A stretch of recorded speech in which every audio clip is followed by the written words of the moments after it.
Do you like sports? Do you like art? What about science? Giraffes? Giraffe scientists that paint rugby games? It's all available on Audible, the biggest audiobook site with the largest selection of audiobooks this side of the inner solar system. No need to use your boring old eyes anymore. The ears are the future, my friend. Why, you're using them right now. So check out Audible and get your listen on.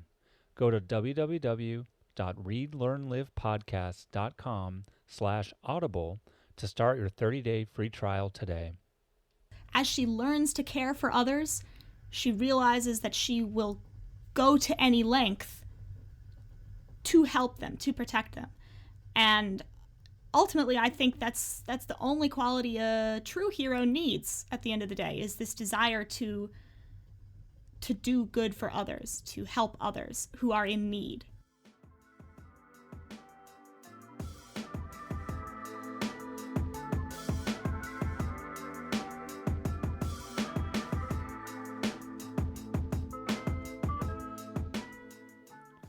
Hello and welcome to Read, Learn, Live, the podcast about improving yourself through literature. I'm your acclaimed host, John Monaster, and I'd like to welcome you to episode 34, brought to you by the first blizzard of spring. As always, if you have ideas for books you'd like to see featured, or of authors you want to put me in touch with, you can reach me at jon@readlearnlivepodcast.com. Today, I'm delighted to have the opportunity to speak with author Elana Mugdan about her book, Dragon Speaker. Elana A. Mugdan is a published author and semi-retired filmmaker based in New York City. For the past few years, she's been working on her 5-book young adult fantasy series entitled The Shadow War Saga. In 2015, she secured a deal with Penworks Media, a small indie publisher in London. In 2016, the first book in the series, Dragon Speaker, was released in the UK. Its sequel, Dragon Child, is slated for release later this year. I hope you enjoy our conversation as much as I did. Hello, everyone, and welcome to the Read, Learn, Live podcast. I am John Monaster, your host, and I am super excited to be here today with Elana Mugdan, author of Dragon Speaker, book 1 of the Shadow War saga. Elana, say hello. Hello, thank you for having me. Oh, thanks for being here on this epic blizzard evening that we're in. What is this, the 4th nor'easter we've had in the last month? And nor'easter itself is a great word, I've decided. It sounds so old-fashioned, but somehow we stick with it. Indeed, we do. We do. It's a good. Everybody knows. But anyways, we're not here to talk about the weather because we can do that in our sleep. We're experts. We're here to talk about Elana's excellent book. So I was really happy to read this book because it's not something I would read normally, or at least not something I've read in a while. So it was really interesting. But I love to start off with, I want to hear in your own words, Elana, what's the book all about? What's the deal? All right. So obviously, as you can probably tell from the title, it is an epic fantasy tale. And in this world, the world of Allentria, everyone can wield magic. It is as natural a life process as breathing, eating, sleeping, what have you. Except our protagonist, Keriya, cannot. She can't wield magic. She is the only person in the world who can't. And this, people call her a cripple because of this, and she is an outcast. The people of her village hate and fear her really because of it. And so she seems like the most unlikely of heroes. Yet somehow, inexplicably, the goddess Shivnath chooses her to go off on this epic quest to, save the last dragon, and she has to do this by defeating the evil bad guy, this evil warlord who has returned after 10 ages of banishment to finish the war he started. And Keriya is not really given an explanation as to why she is chosen, but she decides, you know what, doesn't matter to me, I don't care. Because this is everything I've wanted. This is my chance to prove my worth, and people are going to love me and accept me, and I'm going to be a hero. And part of the interesting part of the deal for her, at least, is that Shivnath says, I know what you are, so I'm going to put a little bit of my magic in your soul. I'm going to give you some power, which is very appealing to Keriya, obviously. But it comes with a price. She's not going to be able to use the magic. Shivneth's put a lot of restrictions on it. So off she goes on this journey with her two friends who also, through unfortunate circumstances and or fate, end up on this journey with her.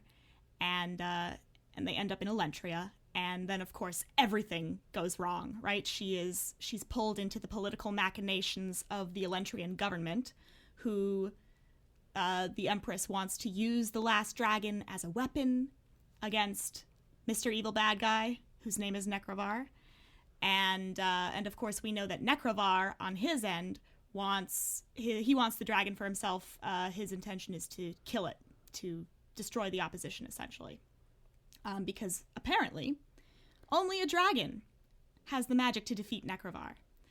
So things get very complicated for Keriya, and she has a lot of growing up to do in the book. And as she goes on, she begins to realize not everything is as black and white as she has been led to believe, right? It's not like the Allentrians are the good guys and Nekrovar is the bad guy. It's quite a bit more complicated than that, and everything is in shades of gray.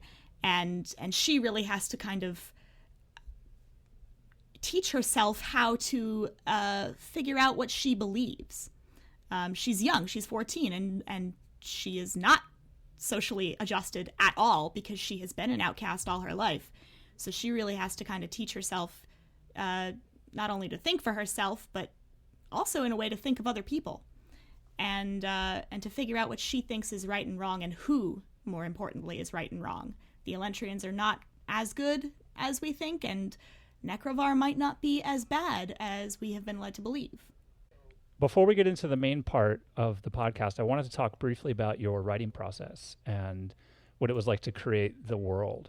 So maybe just at a high level, talk about what it was like putting the book together. What was your writing process like as you wrote the book? I would love to be able to say that I sit down every day and devote time to it and work on it and do outlines and do all of the things that real writers tell you are so important to do.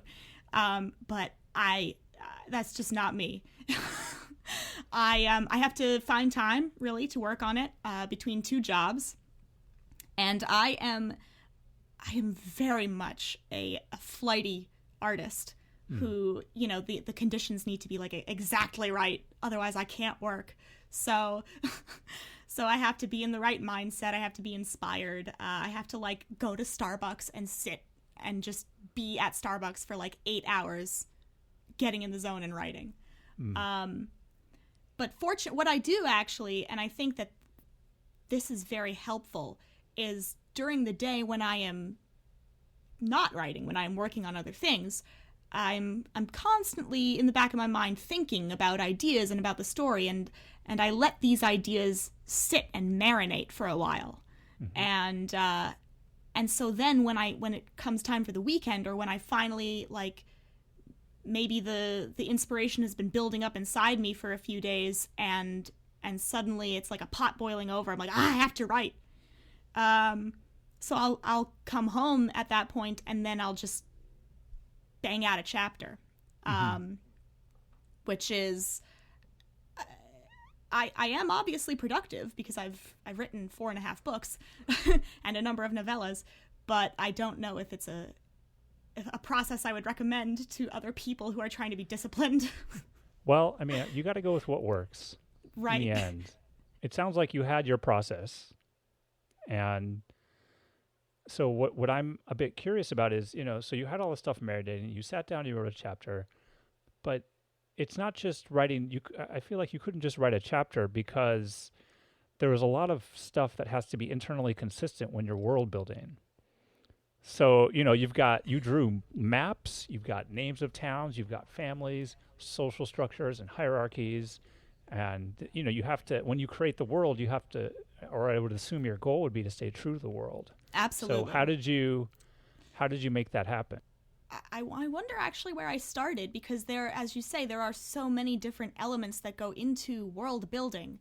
I think for me personally, I am lucky in that I am, and maybe this is a result of me just having immersed myself in a billion other fantasy worlds and books and movies growing up, but I can imagine a place and it's kind of just all there. And obviously I draw inspiration very heavily from the world around us. So the different cultures that we see in Allentria are influenced from different cultures that we see around the world. In the north, we have the Galantasa, which is the home to the water wielders of Allentria, and that draws pretty heavily influence from Asian cultures. And in the west, we have the Era state, which draws from a lot of Western cultures and European cultures. And then we have Norik, which is the central imperial city, which me, a native of New York City, growing up in like this cultural hotbed, it was natural to me, I think, to integrate other cultures into the writing, because that's what I knew growing up, and I had so many friends from different backgrounds, and I just kind of that was what I knew. It seemed logical and natural. So yes, I do draw a lot of inspiration from the real world, and then so like when I envision a city like Norik, I did actually. It's kind of like the New York City of Allentria. And, you've got people from all kinds of different places just thrown together in a melting pot. And it's as grand a place as I could imagine. Obviously, in this world, it is a kind of, straight medieval fantasy world, but the difference here being the people are on the cusp of the Industrial Revolution. That's where I describe them in terms of scientific and technological advances. So all of the inspiration that I get from external sources goes into the world building, and obviously, like I'm an artist in all aspects, so I like to draw maps. I draw out maps of the places so I know how the characters get from point A to point B, and I know what they encounter along the way. And I'm very lucky in that when I imagine it, I can pretty easily visualize it. I do come also from a visual storytelling background. I was a filmmaker for a number of years.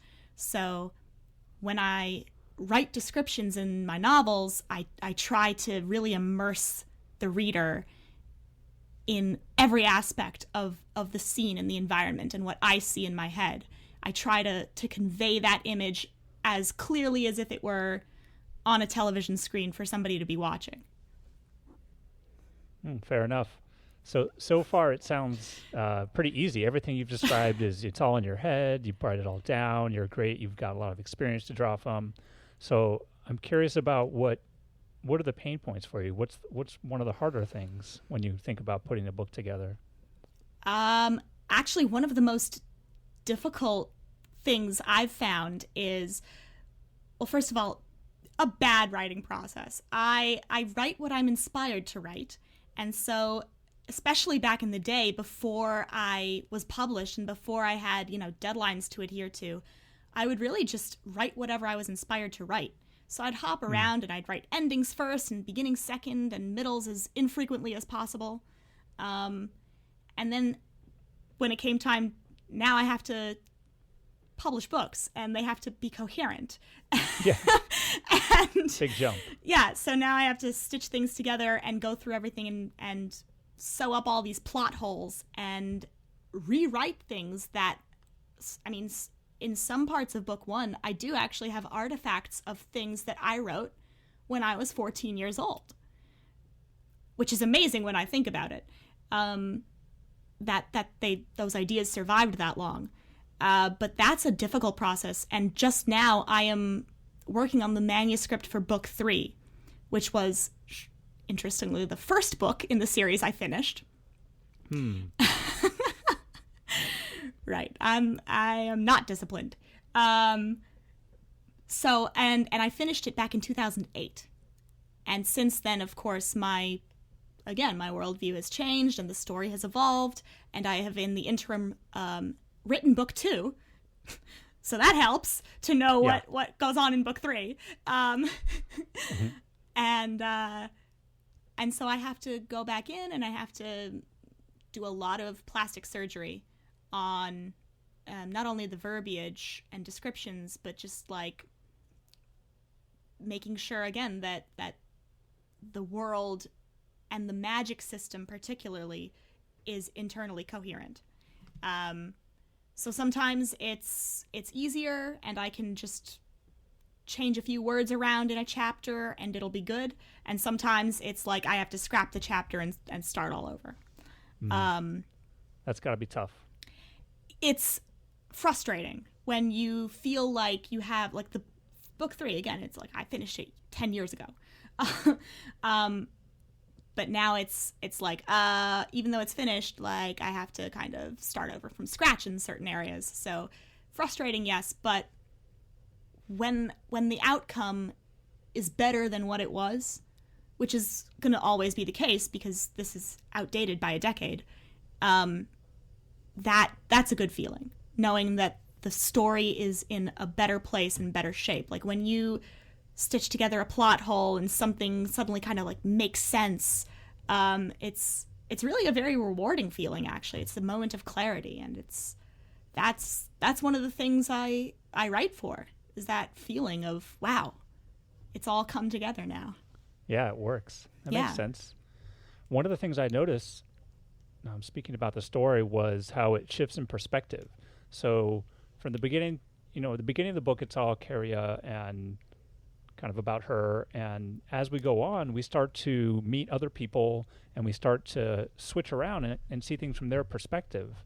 And I think by the end of the book, we've seen things from almost every major character's perspective. Yes. Which is very interesting to me. I mean, most books wouldn't do that. So I was wondering why you decided to engage the reader that way.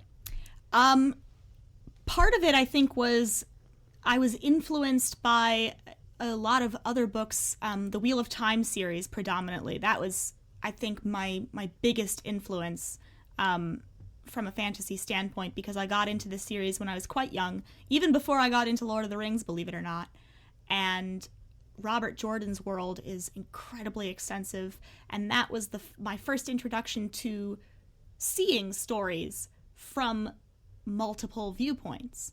Tolkien does it too, to a degree, but it's really like in the Wheel of Time series, it's a chapter devoted to Rand, and a chapter devoted to Mat, and a chapter devoted to Egwene. These are all, of course, different characters. And that's a really powerful writing tool, I find, because it not only allows the audience to get closer to other characters, not just the protagonist, and to more deeply understand other important people in the world. It gives them a little bit of space from the protagonist, because, of course, everybody's viewpoint is different. And I really feel like it's very important to give other people a voice, not just from a character standpoint, but from an audience standpoint. Sometimes you may not actually like the protagonist of a book, or you may find that there are moments or choices or actions that you disagree with. And if you have a mouthpiece in the book, another character who feels the same way as you do, who then ultimately comes to understand the protagonist, that in turn can give the audience a better understanding of the protagonist and allow them to kind of like see where he or she is coming from. And so, and this is, of course, a very important tool in the real world as well, is realizing that, yes, everybody is different. Everybody has different opinions and viewpoints. And to get along, we have to see where each of us are coming from. And we have to understand what is driving us and what motivates us. Empathy. Empathy. We have to empathize with one another. So I definitely, I mean, I think it's such an important narrative tool. And in the same way, I think it's important to let the audience know what other people are thinking. I think it's sometimes just as important to keep the audience from knowing what the protagonist is thinking or what a certain character is thinking in that moment, and let them draw their own conclusions. Because you don't want to just force feed them everything. You want to take them along for the journey. And sometimes that requires the author to keep a little bit of mystery to certain people's motivations. So I love the changing perspective viewpoint as a narrative tool. I think it's my favorite. It's what I do. Well, there you go. So you mentioned that you were going through some tough times while you wrote the book. Yes. How did your personal life affect the book and affect the story? And to what extent was your writing kind of therapeutic for you? Okay, so they always tell you to write what you know. And when I was 14 and the world had not yet crushed my soul, it was... Yeah, I knew what the story was. I always knew. I always knew what the beginning was and what the ending was. And I wrote it, and it was fine. But as I grew and as I suffered a number of traumas in my life, the writing became much more authentic. And who was it? I think it might have been Hemingway who said writing is very easy. All you have to do is cut open a vein and bleed. So that is the part of writing, and really any storytelling, whether it's acting or filmmaking or what have you, that's what we as an audience identify with, is the honest human emotion that we see. So without going into too many nitty-gritty details, I have suffered with anxiety and depression over the years, and I've noticed that these two often go hand in hand, even though they do basically kind of the polar opposite to you in terms of symptoms. Anxiety really turns you up and depression really turns you down. And when I was severely anxious, and when, I couldn't sleep at night, or I just had that gnawing pit of worry and adrenaline in my stomach, I often found that retreating into the world of Allentria and writing was one of the things that calmed me down. Sometimes it was the only thing that calmed me down. And similarly, when I was going through depressive cycles, sometimes writing was the only thing I was able to derive enjoyment from. So simply in that regard, it was life-saving. And I don't think that's dramatic to say. I really, there were moments there, when if I hadn't had that one thing, I do not know what would have happened. Honestly. So yes, it has helped me a lot. And in terms of some of the traumas I've suffered, I have put those experiences actually into the books. And on the day when a loved one died in my arms, I drove out to the point on my own, and I brought my computer, and I sat for 6 hours, and I wrote that exact scene into the story. I won't tell you where, that's too much of a spoiler. But that's about as raw and honest as it gets, I think. And having that in the book does obviously elicit a very strong emotion within me, but it also has helped me process. And part of the character's journey is my journey, which is coming to terms with things like that. So yeah, that was... Well, I mean, I think that's amazing and wonderful that you were able to find such an outlet that helped you through those really difficult times in your life. Yeah. Not everyone has that. So it was, yes, I do strongly believe that I'm not a great communicator, like IRL. I don't talk about my feelings. So this is sometimes my only outlet, and I am very grateful to have it. It does really help me process. So yes. Good.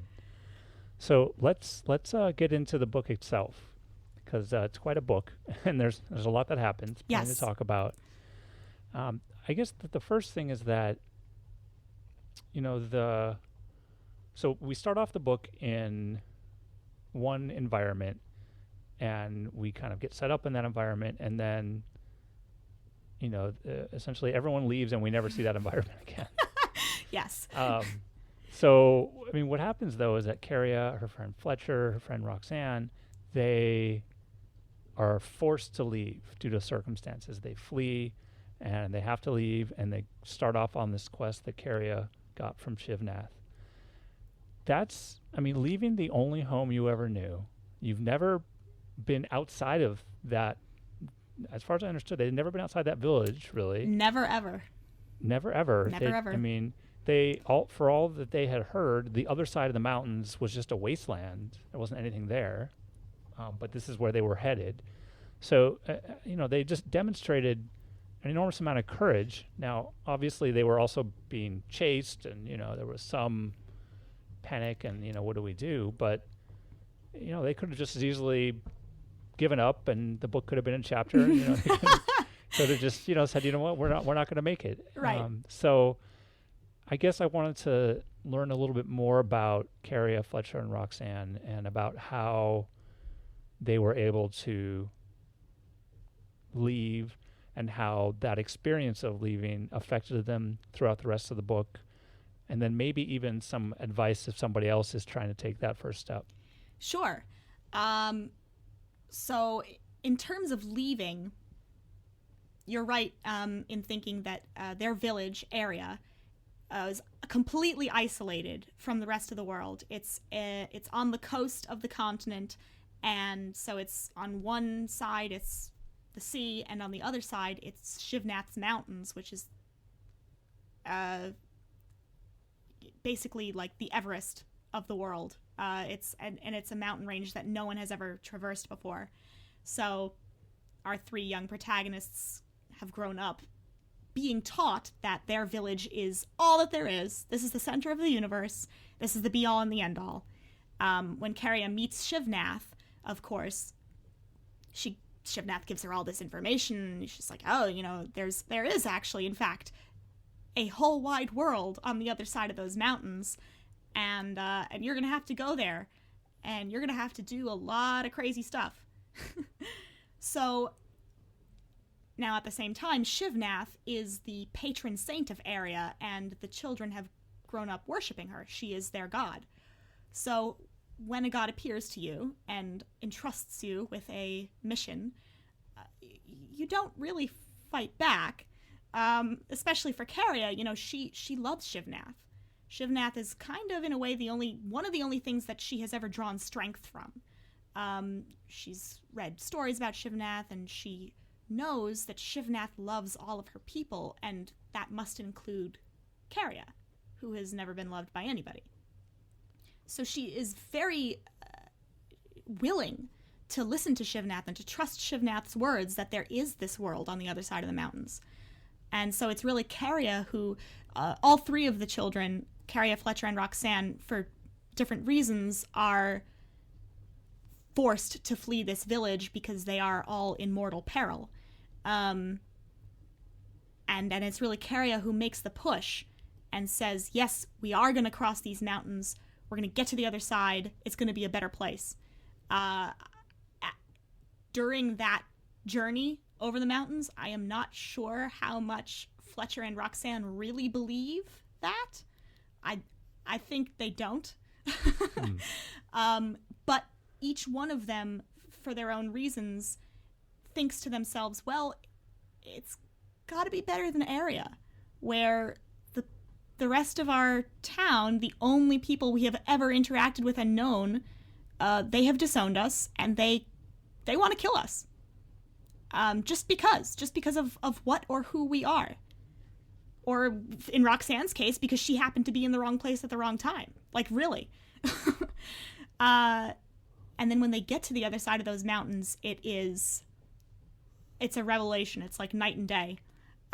It's like living in a two-dimensional world and suddenly realizing there's a third dimension. And so, what keeps them going over the mountains is like they can actually work together. At the beginning, it's very difficult because they do have very different and conflicting personalities. But Roxanne is a very powerful wielder, and Fletcher, who's kind of the cheerleader of the group and the moral compass of the group, reasons with them that whatever is out there, they can survive it together. So it's not like they're just going on this suicide mission. It's, they don't necessarily believe that Allentria is on the other side of the mountains, but they do reckon that whatever comes their way, it is going to be better than what they have suffered in Area for their lives. Yeah, and I think you raised an excellent point, which is, and I like that way of phrasing it, which is it's like stepping into a 3D world from a 2D world. Once they saw everything, and this happens throughout the book when they get exposed to a new city and they see the technology that's there and the types of people that are there and the food and just everything is completely different and kind of blows their mind, of course. And I think, to me, this is one of the reasons I love to travel, is it's that same thing where it makes you realize that there's plenty of other ways to live and to organize and to do things, and who knows what else is out there. Right. So I guess I was just curious, since so much of this book is personal, do you have any experiences like that?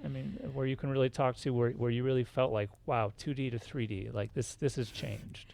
Yeah, well, actually, I was lucky enough to do a lot of traveling when I was young. So my dad would sometimes travel for work, and we have relatives in Germany.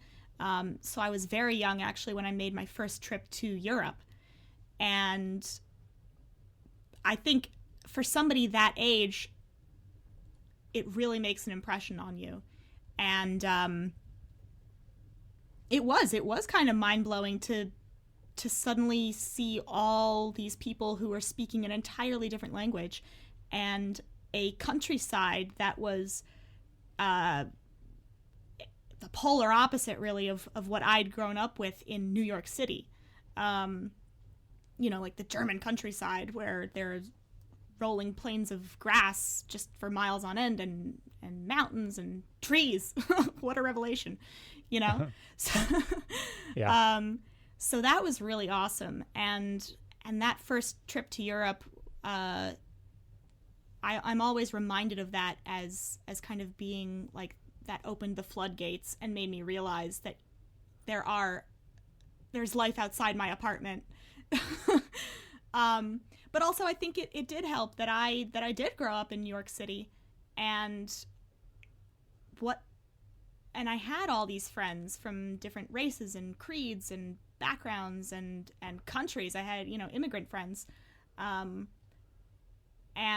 just like having that window into their lives when I was that young, and growing accustomed to it,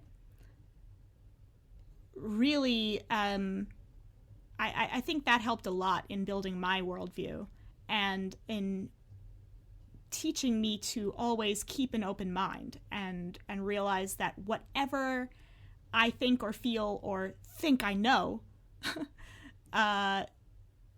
it might not actually be the case. There's somebody else out there who looks and thinks and feels the exact opposite way, and who has grown up in an entirely different set of circumstances.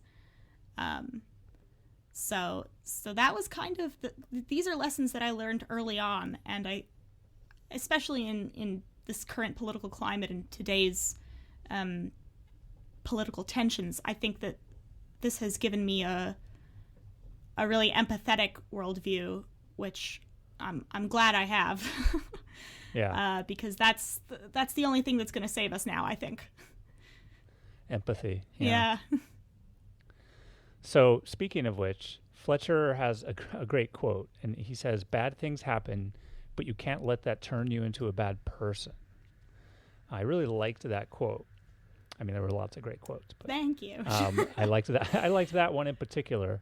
So, talk about that. What's the context? What does that mean? And how does Keriya use that information?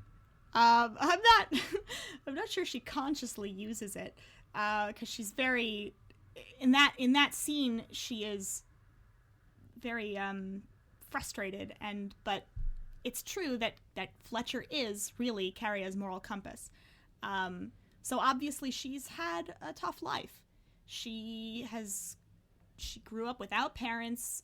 She was raised by a guardian who was attentive but not particularly affectionate. The only friend she had was Fletcher, and that's because he was just as much an outcast as she was. And the rest of the world, her world for her childhood, which consisted of just this one village of area, the people hated her. And she was abused, actually. They would find excuses to omit her from ceremonies, and when she broke a rule, whether it was real or imagined, they would whip her arms and her hands with pine twigs, and so she actually bears the physical marks of abuse. And that's not only physically scarring, but it's emotionally scarring. And so yeah, she's had a tougher life than most. But another thing Fletcher tells her is, you are not the only one who's led a tough life. And whatever you've been through, you can choose how to deal with it, and you can choose whether you want to act out negatively or positively. And Keriya, she is not a bad person. Absolutely not. She wants to do the right thing. She wants to be normal. She wants to be she wants to be in part of society, and she wants to be like everybody else. She really does. But she's conflicted and not well adjusted. And so I think hearing these things from her best friend kind of opened her up to the idea that the choices she makes not only define who she is, but because of what she has been tasked to do, her choices have an impact on the world at large and the people around her. And that realization is kind of her first step away from a frightened outcast teen to the person who may or may not be destined to save the world, right? There you go. So, well, speaking of which, Keriya has, she's given this quest. She has an enormous amount of responsibility for someone so young. And it shows, like you said, throughout the book, she's not sure about herself. She's not sure about others. She's dealing with trying to process everything that's coming her way. And really, I think a large part of the book deals with her self-doubt and her uncertainty about exactly what, her place in the world is. And, as we get later in the book, whether or not people are telling the truth to her or not, and how to parse that information. But by the end of the book, she is able to rise above all that and become a hero and become the savior of these people. So just talk about her character progression for a little bit and how she's able to make that change. Right. Oh, so this is quite involved. So again, part of Keriya's growing up process is realizing that she is now responsible for other lives. So she becomes the guardian of, spoiler alert, she becomes the guardian of the young dragon in the book. And she is just as much responsible in a way for the people who accompany her and follow her into danger on her journey. And again, she was really prevented from being a real part of society while growing up because she was so different. And she didn't have magic, and it was ingrained within her, you are not like us. So she was always the other. And she was always alone, and it was always just looking out for herself and just surviving. And now she's with other people who actually do care about her and who are helping her. And so as she learns to love and trust the people around her, she realizes that she actually wants to help them. She wants to protect them. She wants to take care of them. And it's not just the dragon who she's been tasked to save. It's her best friend, Fletcher, and it's Roxanne, who they start out really in a contentious relationship, and then by the end of the book they end up, this is her other best friend. And so she really does, as she learns to care for others, she realizes that she will go to any length to help them, to protect them. And ultimately, I think that's the only quality a true hero needs at the end of the day, is this desire to do good for others, to help others who are in need. And it takes Keriya a long time to reach that realization. But she gets there in the end, and that is the important thing. So you mentioned the dragon, so I think it's dragon time. Dragon time. So dragon time. So Thorion is the dragon. Thank you. She just showed me a dragon, everyone, for those of you listening at home. Thorion is the name of the dragon, and he is quite an interesting character. So when we first meet him, he's very young, and he kind of acts like almost like a robot or a baby or some kind of a weird combination where he's not only is he, he's not socialized, but he also doesn't appear to have emotions. It doesn't appear that he's really a person in the sense that everybody else in the book is a person. And you could have just left it at that, but what starts to happen throughout the book is that changes. He gets exposed to everybody, Keriya most notably, and she and the two of them start to, kind of like you said, she becomes the guardian. They become a team. They can kind of feel each other out. They can communicate telepathically. Keriya feels emotions, and that starts getting Thorion on that path. And by the end of the book, he's completely different. He's bigger. He's casting his light magic to save them. He's flying into battle. He's communicating. He even learns to speak their language after a bit. So he's really kind of completely grown and changed. So I guess maybe compare his growth to Keriya's growth. I think that was interesting because it's a different sort of growth. And maybe also talk a bit about what it's like being the only dragon, because he's the only one. He's all alone, and so like you said at the beginning, everyone's after him. Mm-hmm. So how is he growing, and how is he dealing with everyone being after him? Right. So okay, a lot of points to address. We'll start first with the portrayal of dragons in this book, because as you said, I am obviously very well versed in fantasy and in dragon lore, and it is my humble opinion that this is a very unique take on dragons. They are incredibly powerful, obviously. They are incredibly intelligent, much more so than humans, and they have a number of arcane magics that they wield. But of course, to balance this great power, it comes with a price, and the price is they do not have emotions of their own. Why? Because if you had such a powerful creature with emotions, they'd be like humans except much more powerful, and they could, if they took a fancy to it, destroy the world. So, no emotions for them, by magical law. However, the same magic that prevents them from having emotions and from being, straight, logical, cold, rational creatures, it allows them to forge bonds with other beings. So a dragon can form a magical bond with a human, and through this bond they can share thoughts, emotions, and even magic.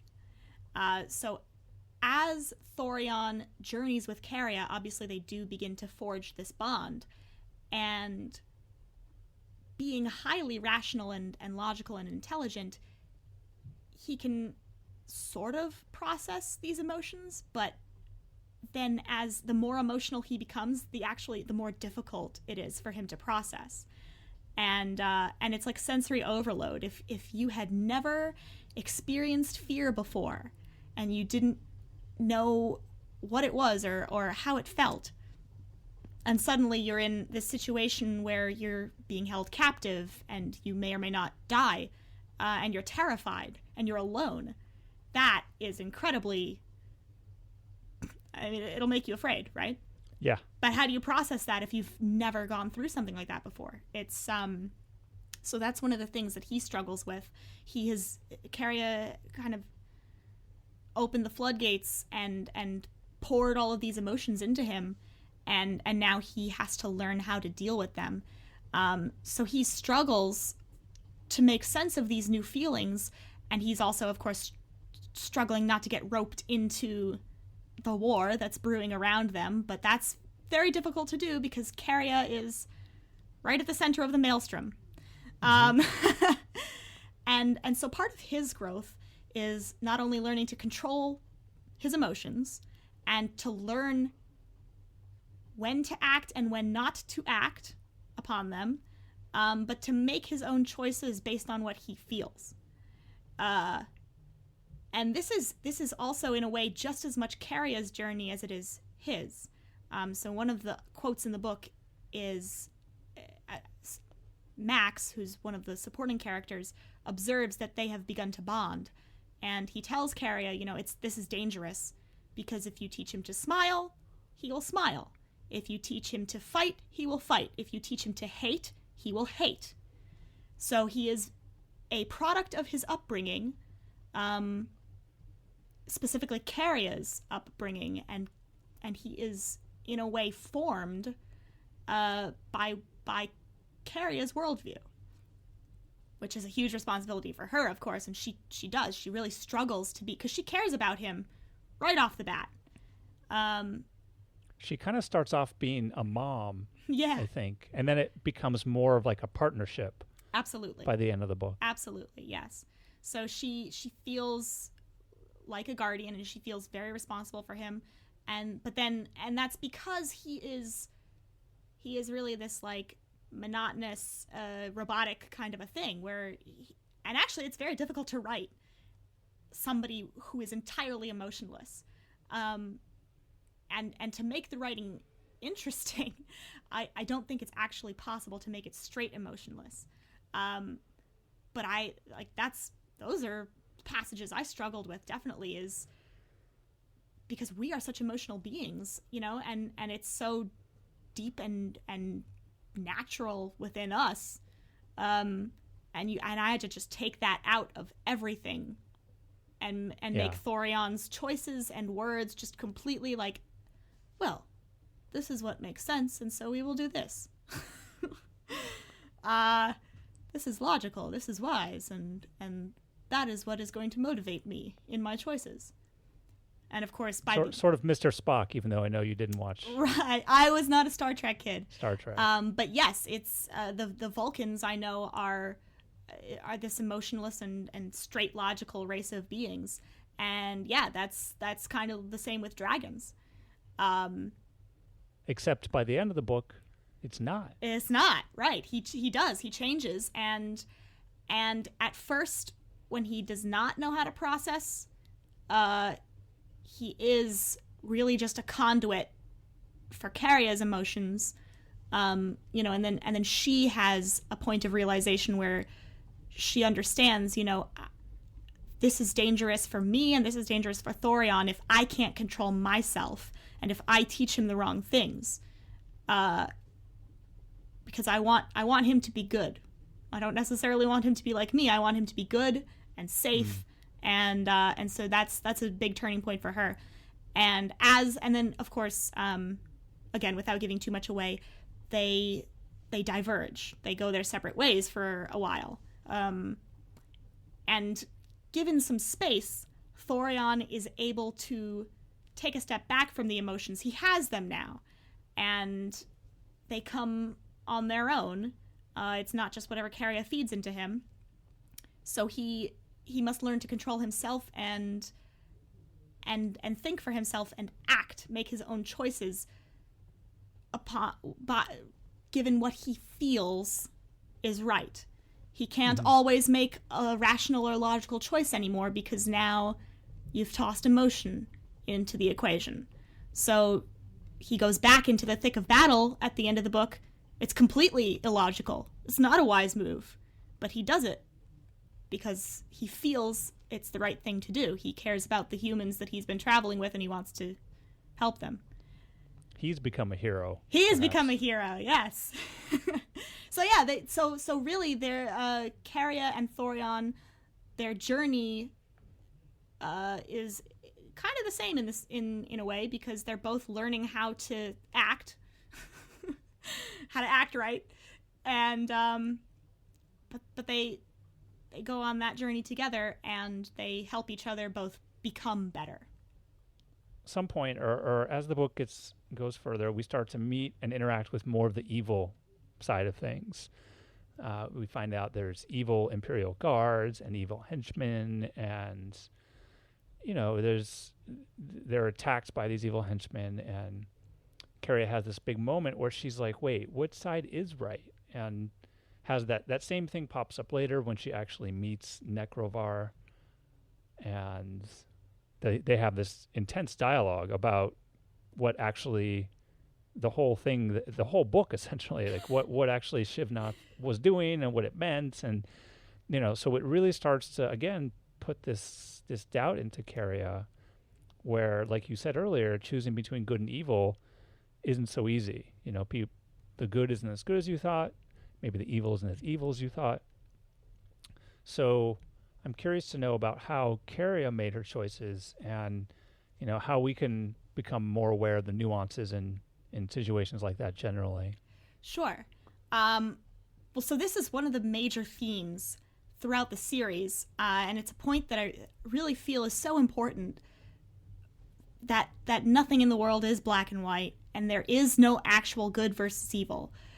Because the deeper you dig in any situation, the more you unearth about any one person, you'll see that there are just so many factors that go into a character's motivation or a person's motivation and the choices he or she makes.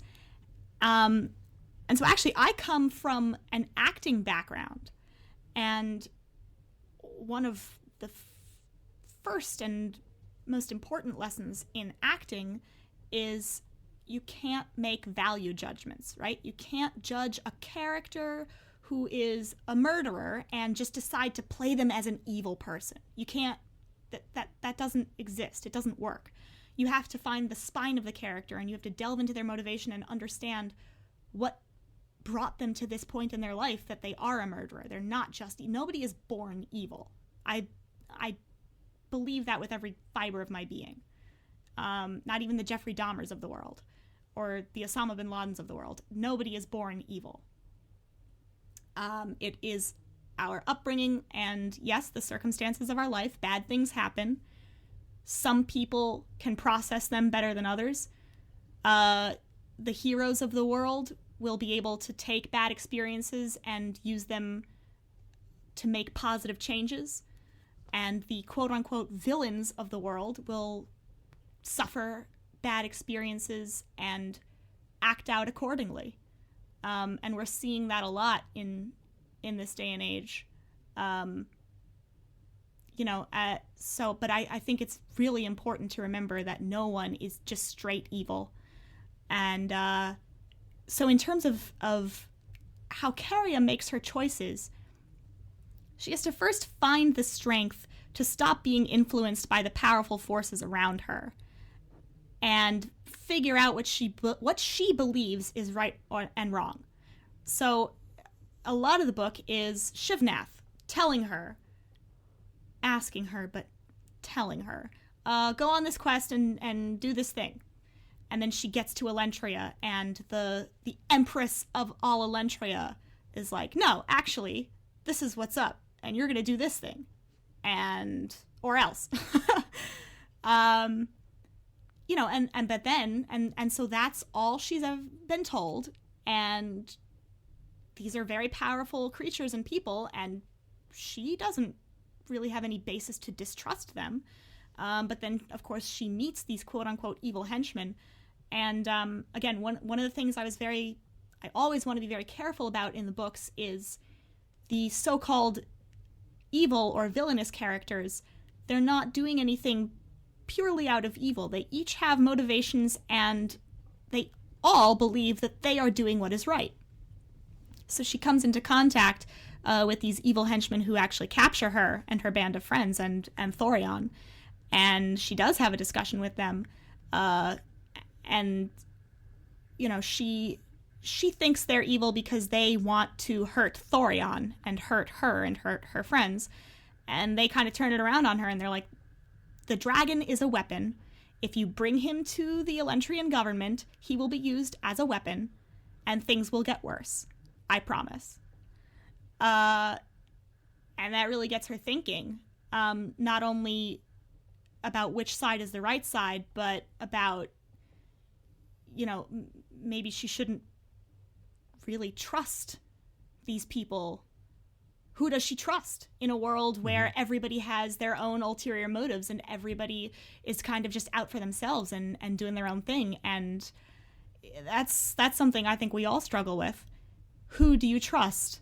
And that, in a big way, I think dictates the answer to the question, what do you believe is right or wrong? And all Keriya has to draw on at the end, when she does have to make her big choices about who to believe and who to fight for and who she thinks is right and who she thinks is wrong, are her own personal experiences. And throughout the book, she is burned by the Allentrians and she is burned by Nekrovar's forces. And even in a way, she feels kind of betrayed by Shivnath because of what happens. I won't give too many spoilers away. So all she has at the end of the day is her experiences and her instincts. And she really has to assess, you know, what do I believe in? And at the end of the day, she decides that she's going to side with the people she loves, her friends, her dragon, and she's going to fight for them. So. Mm-hmm. I don't know if I answered your question. No, there was a bunch of parts of that question. So I know. I asked the tough one. No, that was great. The last kind of main thing I wanted to ask, one of the things, and this is a bit connected to what we were just talking about, but there's kind of another persistent theme, which is that people are more than meets the eye. So it's similar to what we're talking about in terms of evil isn't so bad, good isn't so good. But just generally, that there's more to meets the eye in terms of people, in terms of the world, you know, and maybe we shouldn't always rush to judgment. And there's this kind of evil monster, the Bog Spectre, and Bog Spectre. I don't know. Anyway, the villagers, everyone's scared of it, and it does some bad things, but also eventually seems to be okay and interesting and actually a real, you know, I don't want to say person, but a real entity with its own thoughts and ideas and feelings, and, you know, has these in-depth conversations with Keriya about life and ends up helping them hugely in the end. So I guess I want to know a bit more about the idea of misconceptions within the book, and then maybe more broadly about how we can avoid rushing to judgment. So when the characters in the book are presented with people or situations that they kind of been conditioned to think are one thing, and they realize are in fact another thing, it really opens up their minds, and this is part of the growing process for all of them. So when Keriya first comes in contact with the Allentrians, you know, she's exposed to a culture that she's never known, and she is kind of force-fed in a way all these different viewpoints, the Empress's viewpoint and Sezon's viewpoints and what have you. You can't put him in a box. He's not straight good and he's not straight evil. And even when he does something that seems really reprehensible, he kind of turns it around, and ultimately at the end of the day, he does do the right thing. And so that's what happens throughout the book, really. And it is, definitely everybody has this different viewpoint. Everybody believes in what they are doing. They believe what they're doing is right. So Keriya and her friends eventually cross paths with Gorbran Tanthflame, who is the commander general of the Imperial Guard of Allentria, but who also, spoiler alert, happens to be working for Necrovar. Mm-hmm. And this is not just a power play for him. He really believes that the Allentrian government is broken and failing, and he believes he is fighting for a better future.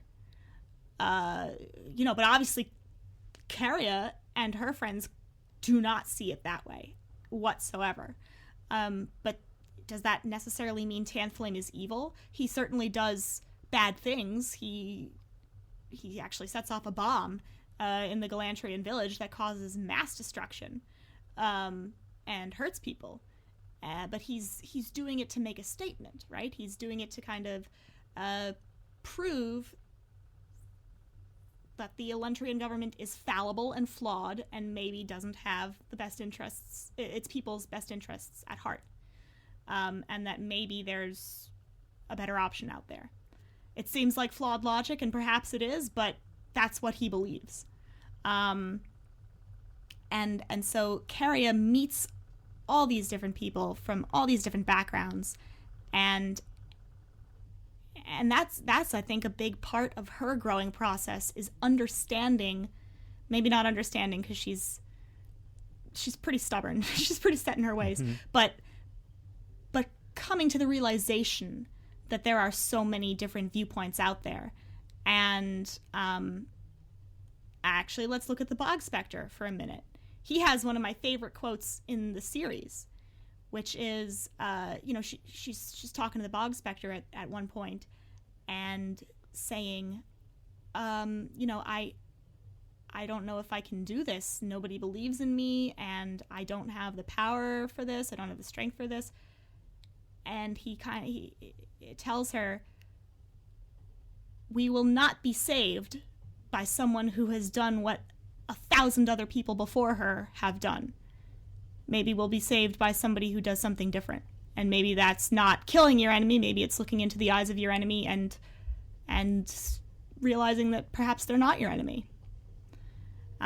So that's kind of like, and it's a subtle moment. Well, maybe it's not a subtle moment, but for me, I think it's kind of subtly snuck in there, this idea that there are other solutions as opposed to just straight violence, which we see not only in these fantasy trope books, but in the real world.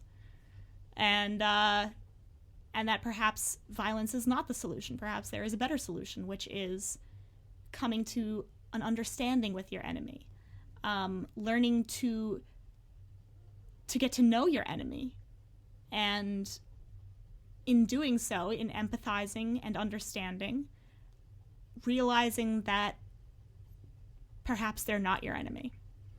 And so that is definitely one of the themes, and that's, I think that's actually, that we have, as humans, we have a lot more similarities than we do differences.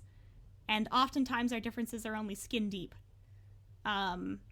So I think if we could focus more on what makes us the same rather than what makes us different, we would all get along a little better. Hear, hear. Yeah. I like it.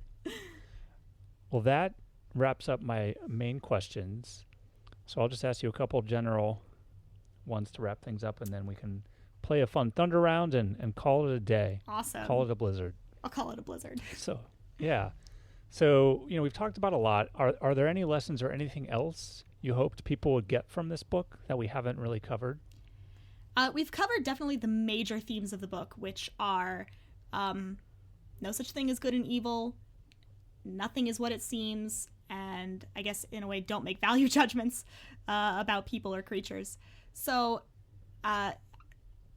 and I guess we did touch upon this, but not so much in this book, but in the series as a whole, one of these themes is forgiveness.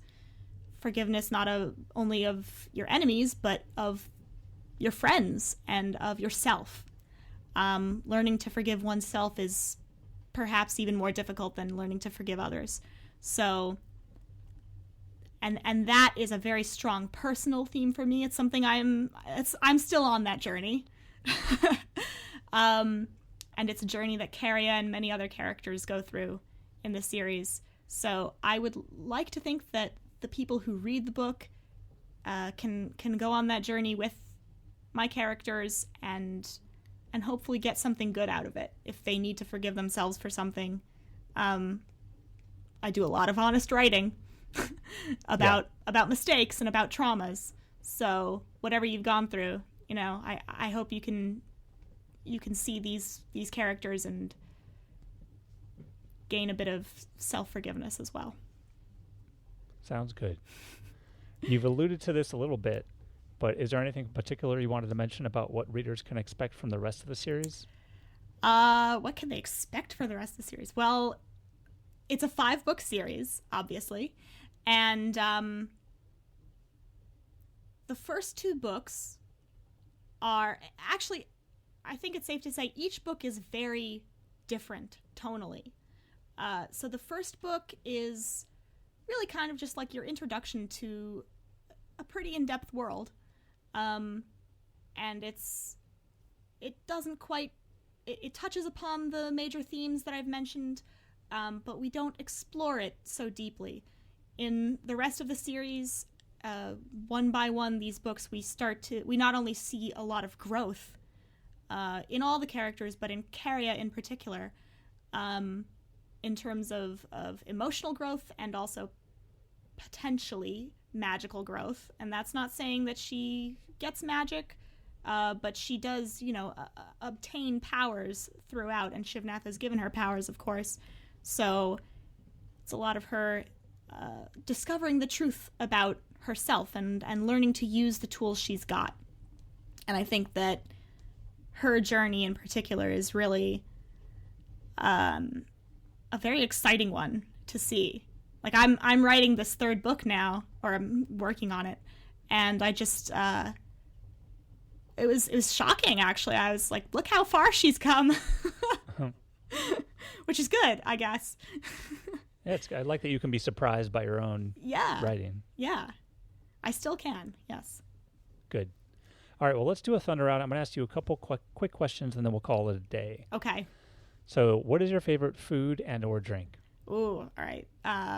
Food, ice cream. I'm ashamed, but not really. Okay. Drink. Flavor? Let's go with cookies and cream. Or mint chocolate chip. Or cookie dough. I'm not that picky. All right. Drink. I'm a cheap date. I predominantly drink water, but if we're trying to party and we're trying to turn up, then obviously my answer will be tequila. Got it. The drink of dragons. The drink of dragons. Where is your favorite place you've ever been? So I have done a lot of traveling. When I think about it, the first thing that comes to my head is probably St. John, the U.S. Virgin Islands. I've been lucky enough to go there many, many times in my life, and it's just such a beautiful place. All the Virgin Islands are beautiful, but St. John is smaller and a little less touristy and a little more secluded. It's got the national park. So one of my favorite places, for sure. All right, and finally, if you could wave a magic wand and change any one thing, what would it be and why? Oh boy. Serious answer or silly answer? Silly answer, I would bring dragons to the world. Ooh. Yeah. For better or for worse? For better or for worse. I mean, it would obviously be better. Like, just Okay. because there are dragons. Got it. Yeah. That's actually, you know what? That's a great answer, and I'm sticking to it. Okay. Stick to it. Done. Awesome. Well, in case you couldn't tell from our discussion, this book is amazing, Dragon Speaker, and I have not read the rest of the series, and well, I guess I can't read the rest, but I can I actually, will. if you would like, I have a PDF version of book 2, and you could be one of the Aha. first. The first That would be to awesome. read it. I would love to. All I would right. love to. It's a deal. But the book is Dragon Speaker by Elana Mugdan, book 1 of the Shadow Wars saga. And it was a wonderful book, and I'm so excited that we got a chance to talk. And thanks so much for being on the show. Thank you, John, for having me. It was my pleasure. Thanks so much for listening to this episode of Read, Learn, Live. If you liked it, tell a friend and subscribe on iTunes and Google Play. If you hated it, tell a friend and subscribe on iTunes and Google Play. And so it goes.